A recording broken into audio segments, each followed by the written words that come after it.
Hi, Year 9. I hope you're well, and I hope you had a lovely half-term holiday and enjoyed the summer sunshine. I'm just giving you some feedback, some holistic feedback on your 16-mark question that you did just before we broke up for the half-term holidays. And I read through it, and there's some really excellent examples in there. As I mentioned before, the half-term holidays, I was really pleased to see how much you understood what the question was asking for of you, and lots of you gave really good answers and structured it in the correct format, which was lovely to see, and really good and important for your GCSE course. And particular praise goes to Ruby, Jessica Drake, Erin H, and Tilly, and you'll all get merits in this lesson coming up, so I'll pop those in for you. Right, a couple of things I just wanted to address, and I'll talk through this sheet here, but a hard copy of this will also be in your show by homework as well. So if I'm talking too fast or the movie moves too quickly, then you can use that instead. So a couple of things here, even better if. So lots of you didn't always include a conclusion. It's really important that you include a conclusion for the 16-mark question. It's asking you, so how far do you agree with something? And one of the most important parts of it is your conclusion at the end. And this is what brings all your arguments together in a kind of mini paragraph, and where you make your final judgment. Without this conclusion, you are unable to get into the higher mark bands, and you get marked on it. So it is really important that even if hopefully we'll really, get our timings down. But if you find that you're, in the last minute or so, it's really important that you just write a couple of sentences, and then you'll be in with a chance to get a couple of marks. Misconceptions. Again, there was a couple of essays that I read that only really agreed and didn't disagree. You need to do both. It's a judgment question. You have to be able to show that you understand both sides of the argument. Another thing is hospitals. Hospitals in the medieval period are funny places. They're not like how we imagine hospitals are today. And actually the word hospitals comes from the word hospitality. So that maybe gives you a bit of an insight into what hospitals were like.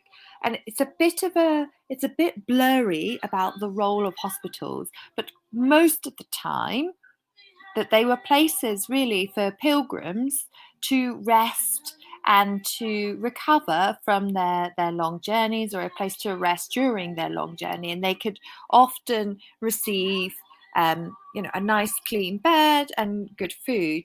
And also sometimes it'd be a place where it was a kind of a place of last resort. If you had absolutely nowhere else to go and you were sick, you would perhaps go to your hospital, your local hospital, which is attached to your church. There wasn't that many of them, as I've addressed in the question, and also they didn't really accept many people. So if you were pregnant, you had an infectious disease, or you appeared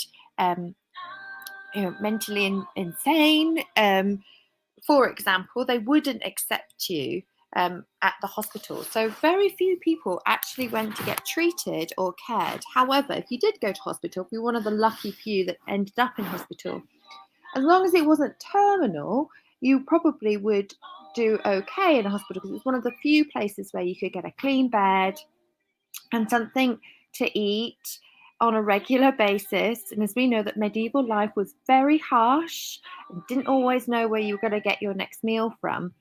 So hospitals could inadvertently make you feel better, or just because you had somewhere nice to stay and regular meals. So hospitals, as I'm saying again, it's not necessarily like we think of hospitals today. Okay, I know it's a little bit confusing. So moving on to the next column here, presentation. So just to reiterate the structure for your how far do you agree 16-mark question, you need to have 3 paragraphs. If you're short on time, make sure that you just have an agree and a disagree, but ideally you'd have 3 paragraphs, an agree, a disagree, and agree, and you have your conclusion, which is making your overall judgment. Okay, that's really important. Couple of errors, hospitals was spelled incorrectly, capital letters, I think I said this quite a lot, needs to be on names, places, people, etc. Okay, so just double check your capitals, and your tasks are here at the side. So this is what I want you to do to your work. So you'll need to fish out your work from last lesson and go through it and add to it. And I want to see this work uploaded to show my homework. So consolidate, and go through your work, correct any spelling mistakes. And this might be easier to do because you've had some time, you've had a break from writing it, and now you can go back and reflect and correct your work in a different colour pen.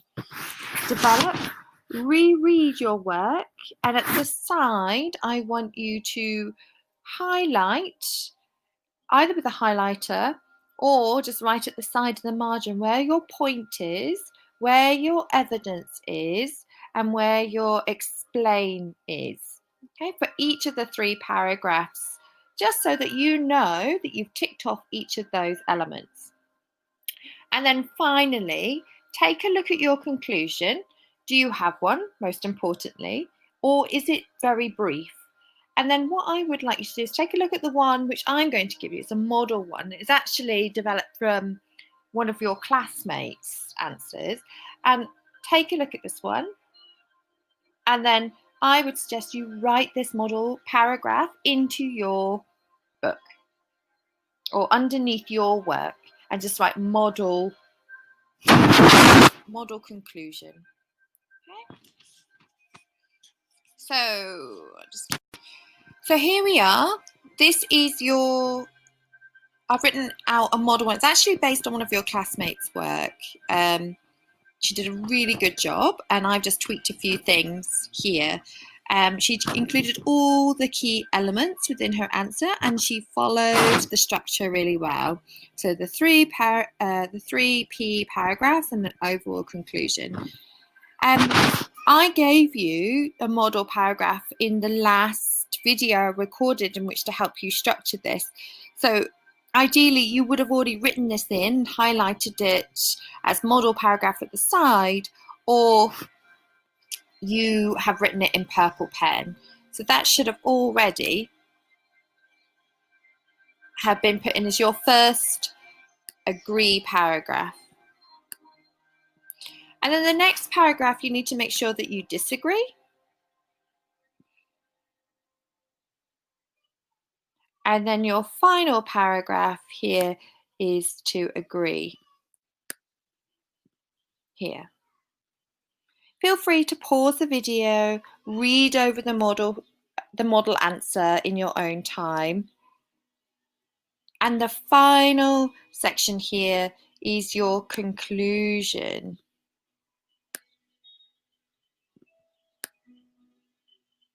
Here. So ideally it would look something like this here. And I would suggest that you all write out this conclusion underneath your work so that you have a model conclusion here.